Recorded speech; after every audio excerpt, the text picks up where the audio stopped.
All right. Bing, bop, boom, boom. Bing bop. We are live. Can you tell I've been watching TikToks Bing bop, boom boom. with Kendrick Lamar? Oh. Bing, bop, boom, boom. You know, his... I have no idea what you're talking about. I don't watch TikToks. What are these TikToks? Good evening, everybody. It is 8:28. You is. have no time to grab a friend, You grab a have drink. time. Yeah. No, take a minute, grab a friend, grab a drink, grab your friend a drink, but don't take your friend's drink. Don't grab your friend's drink, I think is what I normally say. Here we are at Talking Toast. It's working. So We got a new cable. I've got a new cable. Mm-hmm. The audio is Easter/tax edition. The audio is working. Yes, For now. that's what I'm going to put. Excuse me. But be sure we're watching the chat. Be sure if the audio does go out, which I don't think it will, but let us know. And maybe let us know now where you're watching from tonight, where you're joining us from. Type in, tell us what the weather's like. It is strangely windy tonight. I thought it was April. What is it? March is in like a lion and out like a lamb? Or is it April that's in like a lion and out like a lamb? I only know April showers bring May flowers. No, so there's something about in like a lion, out like a lamb. I think it's either March or April. But I don't think it's April. But maybe it's March. So if you can help us with whatever In like a lion, out like a lamb. is. This is a phrase. I promise you this is a phrase. So the story of my life is that I'm not good at idiomatic phrases. And this is one of those. But I'm pretty sure it's March is in like a lion and out like a lamb. Where's the chat on here? Do you know where it is? Oh yeah, I forgot to pull it up. There we go. It's March. It's March. See, I told you. Man, see, you didn't believe me. No, I did. I've just never heard it, which is odd. Which is odd for me to teach you an idiomatic phrase. Man, life is good, y'all. It is Tuesday. It is 8:30. It is time for Talking Toast. That's Welcome, right. everybody. Tonight is the night that we pull back the curtain on our creative process, and that creative process kind of culminates in the creation of a sermon every week. So we talk about spirituality and life and the happenings around us, because there's a lot of happenings around us. There's some happenings. And, you know, in the process, we kind of come up with some ideas of things that are relevant and interesting, and we hope that you'll give us some feedback. Yeah, absolutely. And last week, I apologize. I went back and watched Talking Toast. There's like a good 5 minutes there where I'm just sitting there like, You were really animated. and there's no audio, so I apologize. Let us know if that happens again. But new cable, new lease. Coming. I remember my first time drinking. I was yawning while I took a sip. Did not time it right. Oh man, that was my first sip of Son of a Peach. So tonight we're drinking from Rockers Brewery out of South Carolina, Spartanburg, South Carolina. Yep. Formerly known as RJ Rockers Brewery. I don't know what happened to RJ, but RJ got the ouster. they just changed it to Rockers. And that's one of my favorites. Son of a Peach was one that we kind of caught on to early on, and it's just good. You know how taste can kind of bring back some memories? Taste and smell bring back the strongest memories for me. Yeah. And RJ Rocker's Son of a Peach really has a strong sense of nostalgia with it. Yeah. Yep. So, we ask every week in this Talking Toast program, what is sustaining you? And we're going to ask... Program? I don't know. Broadcast. We now return you to your regularly... I'm going to go watch my programs. I'm going to watch... What Did your grandparents ever say that? No, my shows. My stories. Stories. My grandmother called her soaps the stories. Stories. My stories and my programs. That's funny. So anyway, we're going to ask what is sustaining you, and we would love for you to chime in. You can use keyboard, thumbs, talk, and let us know. Thumbs talk. All of the Those, above. yeah, those things. And let us know, how what is sustaining you? What is that 808 beat? What is the thing that's driving you? What's the undercurrent? What's the thing that is saving your life right now, as Barbara Brown Taylor would say? Can you go first? What is sustaining you? We had just a delightful day in New York City yesterday. We did.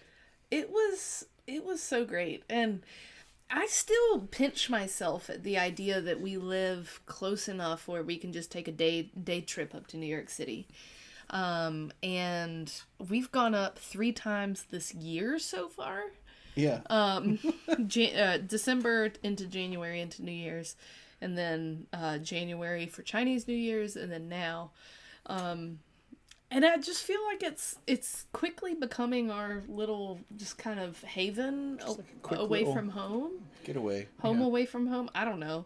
But it was just delightful, and we got to show some friends around, and in that way it kind of feels like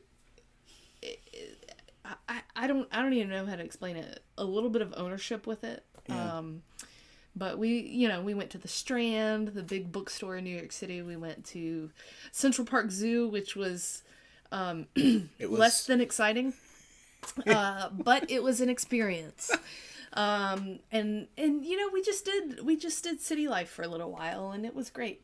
It was awesome. But most of all, it was just so much fun to spend time with the 3 of us and just be together with be friends. together. It was good. Yeah, it was really life-giving. And also, like, we go. Like, We so walked by the time- 18,000 steps yesterday. I was expecting to wake up sore this morning, and I actually wasn't. Yeah, that makes one of us. So, anyway. Sophie says she wasn't sore either. Good for her. We need to give her a commentator's mic. Yeah, so she can just come chime in. What's like, the guy that did it on the Tonight Show? Oh, you know the guy with the glasses. on the Tonight Show? Maybe I'm With thinking of someone else. Jimmy Fallon? No. You're thinking about Conan O'Brien and Higgins? Higgins on No, Conan. Higgins was on... Higgins was on Ted Lasso. Yeah. But it There's was a a Higgins. similar- There's a Higgins with Jimmy Fallon too. I think it is Higgins with Jimmy Fallon. Yeah. But it's like that color commentary every once in a while. Yeah. Yeah. That's what Sophie's job is going to be next There you year on Talking Toast. All right, what is sustaining you? On Saturday, I'm really excited about this. We're just gonna add another adventure to the Holy Week. We are going up to the Rodale Institute, which is one of the first organic farms in the United States that is a teaching organic farm. It's really fascinating. If you're ever around, I think it's Kutztown area of Philadelphia, not Philadelphia, of Pennsylvania. It's like Central PA, right? Yeah, it is just amazing. And so we get to go up there and have a workshop with my guru. We're going up there with Rob Bell to hang out for a little while, and I'm really, really excited about it. It's going to be cool. And thanks to your dad for coming up to provide some childcare that day. And it's I going to don't be know. fun. Who is going to be babysitting whom is the question. Somebody will have some childcare that day. Anyway, it'll be good. Lily is in charge. Yeah, that's right. So I'm really excited about that. Yeah, and it's then going to be fun. just thinking about like vacation plannings and things like, I don't know, this Easter season. Easter and Christmas are both the 2 busiest times, and so we always try and think about like, okay, how are we going to get away and kind of recharge? And so just thinking about that. It's fun. We got some plans in the works. We do. We Yeah. do. Yeah. So, You said the E word. Easter. Easter. I did say the E word, Easter. Now, I'm thinking we need to talk about the title of Talking Toast tonight just a little bit, because the title is "Let Me Tell You How It Will Be." Boom, boom, boom, boom, boom, boom, ding, ding, ding, ding. There's one for you, 19 for me. Can anybody name that band, that song? Let us know what you think if you know that one. Pretty famous band. I think you've probably heard of them. And the song was not a hit necessarily, but anyway, it makes sense with April 15th. So let us know if you have a chime in. Yeah. So here's Okay. well, okay, Rick Jensen has it. So Taxman, Taxman by very the good. Beatles. Okay, so here's my question. How many times has Tax Day fallen during Holy Week? Ooh. Because this is interesting to me. So I find it really interesting that during this sacred time, which parenthetically, which time is not sacred, but I won't go there right now. But during this sacred Go time there that on we're Saturday. yeah. Yeah. During this sacred time when we are preparing for this confrontation between the empire and this alternative vision, which some call the kingdom of heaven, some call the kingdom of God, some call, Jesus's life and ministry. So they're on a crash course to each other, the empire and then this vision from Jesus. And how many times have we experienced this in Tax Week and in Holy Week? I do think that's really interesting because this is the first time in our senior pastorate that we've experienced Tax Week when we're giving unto Caesar what is Caesar's, and then simultaneously celebrating this, sacred week, right? Yeah. So I think it's really interesting. There are some interesting dynamics at play. Let us not forget that the thing that sets off the Holy Week chain of events is Jesus coming into the temple and turning over the sacrificial system, turning over the money changers' tables, which the money changers' tables were this weird confluence of religion and empire together, married together. And so there's this interesting thing in the air when Holy Week and taxes come at the same time. Yeah. And I hadn't put that together until literally just right now. when we were Yeah. So it's interesting to me because I think a lot of folks, myself included, have thought for many years like Holy Week kind of begins with Palm Sunday. And we think of that being a parade. In one of the Gospels, it does say a multitude of disciples. Yeah. But either way, I don't know how many were in that multitude. I don't know what kind of parade or protest it was. The focus for Jerusalem is not there. That's not what makes the noise. What makes the noise is walking into the temple and seeing that people were being taken advantage of. Mm-hmm. It's not the money changers. I mean, a lot of times people talk about like, oh, they're selling things in a sacred place. Yeah, it's not that in and of itself. Yeah, it's not that in and of itself. What it is there are different levels of sacrifice to please God. So if you have enough money, you could buy a ram. If you don't have quite that much money, then you could buy a lamb or a goat. If you don't have that much money, then you could buy like a pigeon or a dove. And so it was like this like tiered sacrificial system. And that would buy you proximity to the divine. Yes. And Jesus walks in and flips all of the tables. He doesn't just walk over and say like, oh, I'm just flipping the wealthy. No, he flips all the tables there to say that the whole sacrificial system is messed up. And so this idea that comes out of Easter a lot of times is people will say, the Lamb of God who takes away the sins of the world and that kind of thing. We forget that he walks in and flips the sacrificial system over. Jesus was thinking of you when he was dying on the cross for your Exactly. sins. Exactly. He had your sins in mind when he was dying on the cross and Right. suffering and all, all the things that we tell people in a manipulative way. Right. No, that's like reifying the sacrificial system that the text tells us that he went and flipped. He's flipping it. Yeah. And so with that,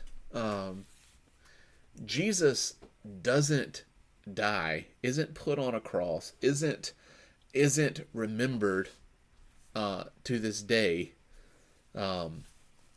without walking into the temple and with this action. That's the thing that sets off the whole thing in motion. Yeah. And you mentioned the C word, the cross. the cross. Yeah. And I think it needs to be said, in a lot of ways, there has become an idolization of the cross as a symbol. Mm-hmm. The cross was a tool of the empire to persecute and make an example of people who were terrorists, people who were a threat to the empire's power, a political threat. Yeah. And so in the Jewish tradition, even there was a teaching that the kind of midrash, the commentary on it was, cursed is the man who hangs on the tree. Cursed is the person. And so anyone who follows a person or is associated with a person who is crucified is therefore subject to the same ending and conclusion as that person who was crucified. Mm-hmm. Basically saying, like, as soon as someone is crucified is the time that you disregard them. Yeah. And so there's a lot of complexity in both the sacrificial language around Jesus and the focus, the hyper focus on the crucifixion itself. Easter week, Holy Week, is a week. It is not, you can't isolate one day from the other. Yeah. It is something that happens in a in a similar way that there's like the week of creation, there's like the Holy Week, right? Yeah. And we'll get into that a little bit, but yes, there's a lot with this week. Yeah. And to put all theology, all understandings of God, well, let's say all Christology, all understandings of Jesus on this one thing of death is to not but to not fully value all of it. Yeah. Because there is something else too that happens on Sunday that is unexplainable, but is showing there's a new life here. There's something else going on. There's something deeper going on. Yeah, there's something bigger going on. Yeah. So it's tax day. That's where we started. And hope you filed your taxes in time. And if you didn't, hope you got your extension in time. There you go. But knowing, and I think the reason we went off on that tangent, and there is no tangent, there's no such thing as a tangent. The reason listening to my guru. The reason we went off on this tangent is because there's this interesting dynamic happening this week. And by interesting, I mean haunting. Where there are these things happening in the empire that are running parallel with the things that we're remembering from that first Holy Week. So, yes, we're paying our taxes. There is someone who is imprisoned in El Salvador who has been wrongly imprisoned and has basically been sacrificed to the entire system. And that is wrong. There are lots of people who are, making comparisons to the fact that, the crowd was calling for Barabbas and not Jesus to be released. I don't think it's an accident that this is all happening at the same time as Holy Week. I mean, these things, there's nothing new under the sun. These things are running parallel to each other, right? So we're paying taxes. There are people who are wrongly accused, who are in jail this week, while we're also celebrating this sacred time. Yeah. Yeah. The wrongly accused. It's interesting you brought up Barabbas in that, and there is a mechanism there for not justice. There's a mechanism there for mercy. Mm. And the one that they show the mercy is basically Barabbas. Yeah. Which is fascinating. But to me, that highlights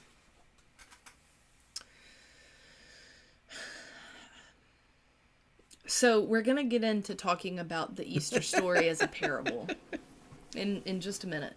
But to me, so John is talking about Barabbas, who is in one of the Easter tellings, there is a scene where the Roman governor, like the puppet governor, puts Barabbas, who is a known murderer who has been imprisoned, and Jesus, who is, narrator kind of makes it out to be that, like, people know him as being the healer and the teacher and, all good things. And so according to this gospel tradition, the community would free one person on the eve of Passover. And Pilate thinks, like, this is a surefire way of letting Jesus go. And it ends up that when given the choice between Barabbas, the known murderer, and Jesus, the known teacher, peaceful, the crowd chooses to set free Barabbas. Was Barabbas a murderer? I thought he was a thief, but I can't remember. I've got to go back and look. I think the two beside Jesus I think they were the thieves, and Barabbas was the known murderer. But see, it's a political crucifixion. Believe it or not, I've got my Bible right here. There you go. See if you can look up Barabbas real fast. I don't know how you would do this. I don't know where he is. But you talk to the people while I do this. So, what I was thinking with that is that mechanism for mercy is not given to Jesus. And what has happened there is, you think Pilate knows he's innocent, because it says Pilate washes his hands of this, which is kind of that's him saying, like, this is your doing, not mine. This is him deflecting, because he still has the power in this situation. But what ends up happening there is Pilate thinks that the people are going to go with that. What has happened is there are enough people who are upset about the buzzword, which the buzzword then would have been Messiah, or the buzzword would have been that he's talking about kingdom kind of talk. There's enough people that are focused on whatever the buzzword is, or whatever is the what's the word I'm looking for now? They're focused on those little things, and they're missing the bigger picture with all of this. And I think about just in our political lives right now, there are so many things where it's a focus on this group, focus on this thing, whenever a bigger thing is happening at the same time. So like you said earlier, there's nothing new under the sun with that. But notorious prisoner is what the NRSV says. Okay. Barabbas was a notorious prisoner. But the question is what kind of notorious prisoner? All right, we're gonna have to do some. We'll Yeah, look it up. we'll do next some week. looking, and it'll be fine. But all of that to say, I think it highlights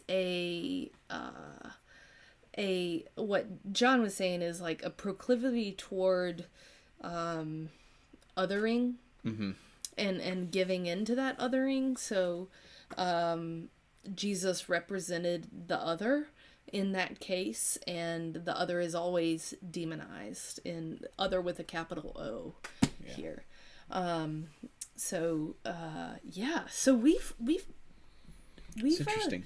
Jumped in deep real fast. We did, and what's fascinating to me is it's John. It's John's telling of this. It's John This year. 20, through 18, which is really the foot race. And there's this competition piece saying like who is going to get there first and who is going to be the most beloved. And it's funny how John's telling that story, because it's like the beloved disciple ends up getting there first. And the beloved disciple we think is a John, The writer, or could be The could be narrator. one of the narrator, or Yeah. it could have been close to the narrator, or in the this. like founder of the community. Yes. Yeah. So there's that part. But what has fascinated me for many years now in this text is that it's Mary who is there, Mary Magdalene who is there, and she's crying, and she actually ends up speaking to Jesus.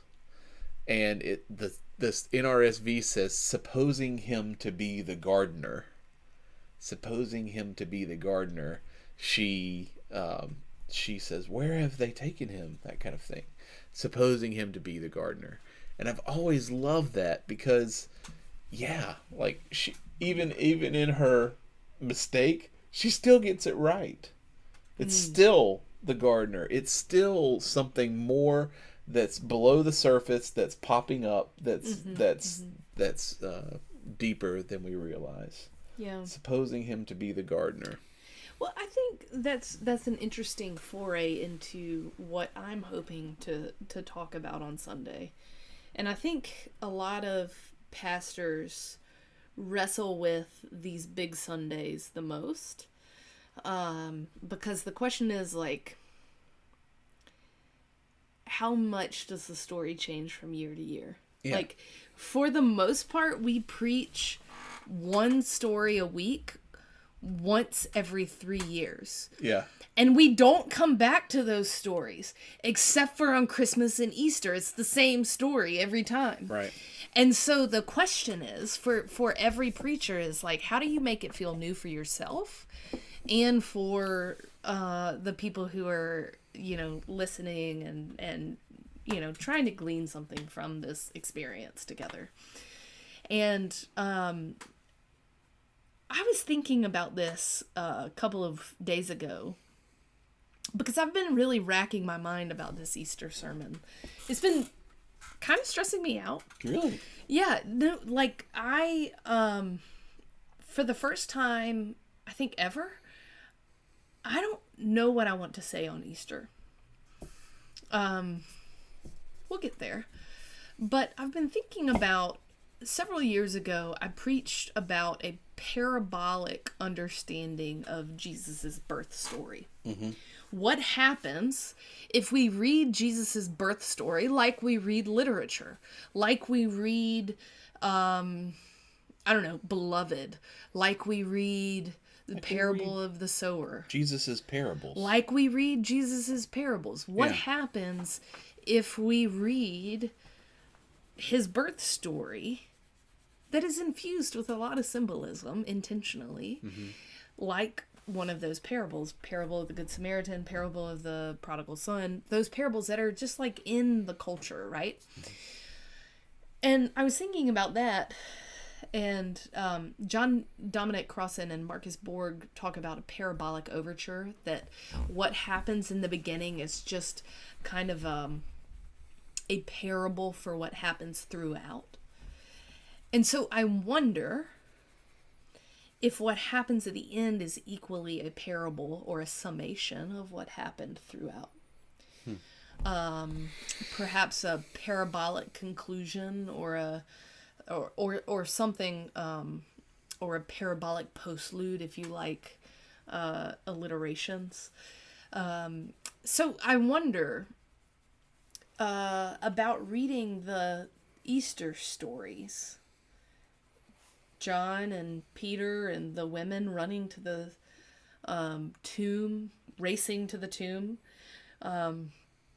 Mary encountering the gardener. Mm-hmm.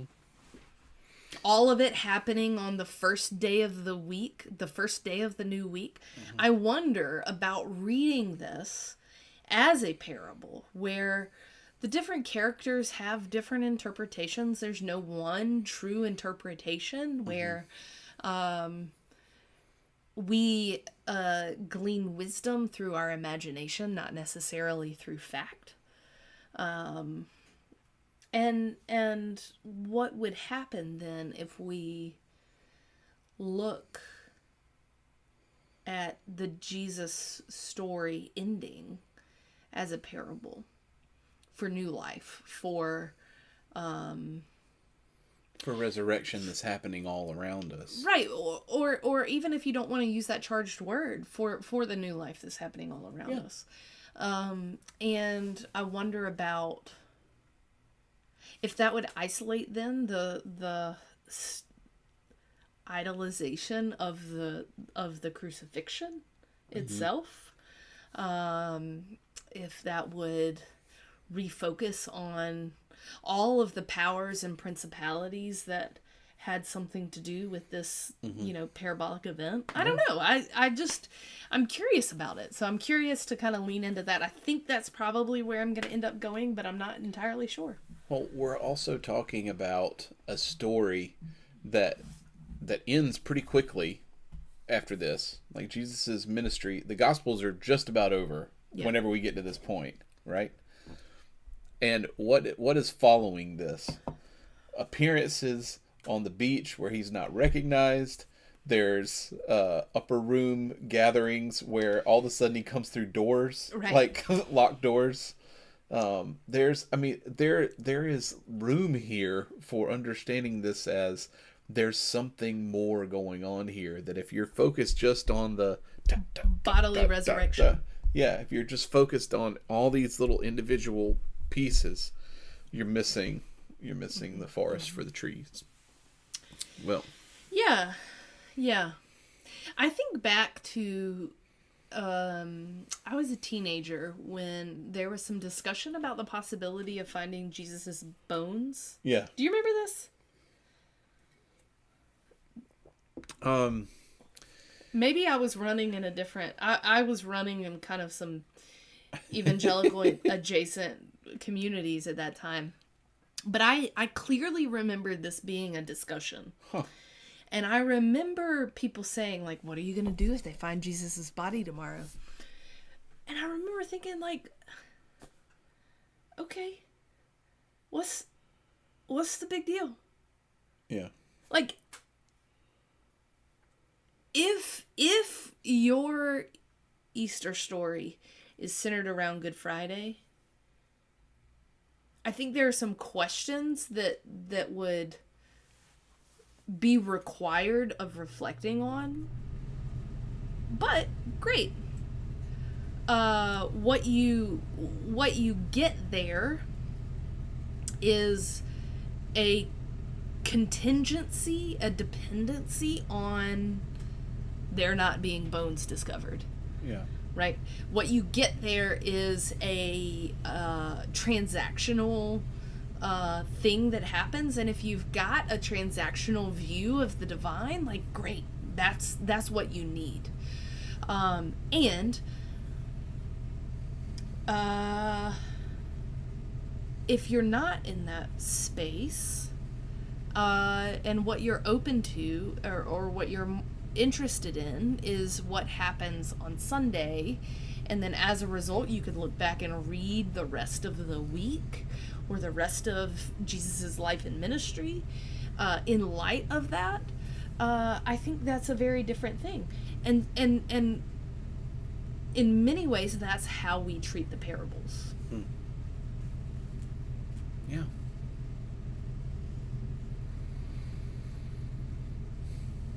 I don't really have a lot to add to that. I mean, I think that there is more going on here, and I think that was the point of trying to say that it's not the individual little pieces in all this, it's a whole. And I remember a professor who I love who talked about that, you know, his faith would be shaken with those kinds of like things, and I just thought, you know, I'm okay with those kinds of things. When you're talking about Like, if the bones if the were bones are discovered, found. that Yeah, kind yeah, of thing. yeah. And I always thought it was the same. No, whenever I was a teenager, it was like, what if Jesus was married to Mary Magdalene? And I was like, okay, you know what I mean? Like, all right, That'd be cool. that's fine. I mean, it's kind of weird that he was single to begin with. Like, why are they doubling down on that? That's not like a good Jewish boy at that point. Anyway, or man. Anyway, well, yeah, I was just affirming. Yeah, that sounds good. I'm excited to see where this goes. Yeah, it'll be interesting. It will be. Who knows what will come of it? Talking Toast next week, is it happening? I feel like we I should. think it should. Yeah. Yeah, We're okay. preaching the next week, Yeah, right? it makes sense. Yeah. So, same bat time, same bat place next week. And, Same bat time, same bat channel. This is a very specific quote from the original Batman. Whenever at the end of every show they would say, same bat time, same bat channel. Anyway, sorry. Adam West. May you rest in peace. Well, I never was around for Batman, the original series, so there you go. Well, friends, it's time to... We've done plenty of talking, Yeah. and you're probably tired of it, but it's time to toast. So cheers to you, wherever you are, to wherever you're going. May you remember that new life is around every corner. Sometimes we can see it, and sometimes we just can't. But if we wait long enough, I think we will encounter it. And it may look like the gardener, but eventually the gardener will reveal itself. Shucks. Sorry. Did I take yours? Yeah, it's okay. It's okay. And maybe you're... you didn't until the very end. I was going to go with the... Of course it was the gardener, but then I couldn't say that now. We should start planning our toast. No, we're not going to plan these things. These are off the cuff. This is good. And may you find... Commissioner Gordon used to call him Batman. That's right. Commissioner Gordon. May you find peace along this journey, whether you for whatever you need to hear in this story in this time. Yeah. May you hear the message that you need to hear. Cheers. Cheers, friends. Cheers. We'll see you all next week. Have a great week, and yeah, we're moving toward Maundy Thursday on Thursday, and we'll be doing a service at Christian Temple. And then Sunday morning is an Easter sunrise service. The Grateful Dead never planned a show. They didn't have a set list. They just rolled with it. That's awesome. Not when John Mayer came around. I've got a joke that I can't make online, but Rick knows what that joke is. So yeah, Sunday morning Easter sunrise service, which is not really at sunrise. It's at 9. It's the Christian Temple version Yeah. of the sunrise service. Yep. And then we'll have Easter breakfast, and then Easter service, and then we'll have a community-wide egg hunt. So if you're around this area, we would love to see you. Friends, have a great week. We'll see you soon.